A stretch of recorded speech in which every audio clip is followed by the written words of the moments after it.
Здравей, Асе! Здравей, Стаси! Благодаря ти, че ни покани в уютния офис на ATHR. Добре, зашли сте винаги. Много ни е хубаво да идваме тук, правите много хубаво кафе.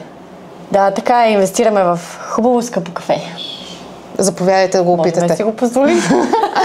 Защо реши да влезеш в TikTok? Има ли място за HR в платформата? Със сигурност има място за HR, обаче за HR като нас, разбира се, другите няма да оцелят там. Сега по-сериозно ти отговоря на въпроса.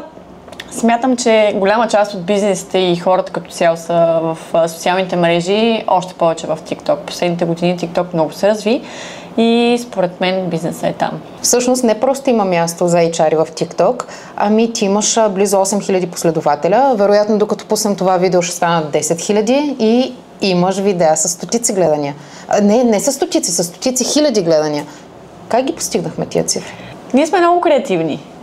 Под ние визирам ние като екип ATHR и Copy Vibes, защото истината е, че без вас тази гледаемост със сигурност не можем да я достигнем. Ние бягаме от общественото прието за нормално и всъщност искаме да бъдем по-креативни, искаме да бъдем по-различни. И заедно с вашата помощ ние успяхме да постигнем тези добри резултати.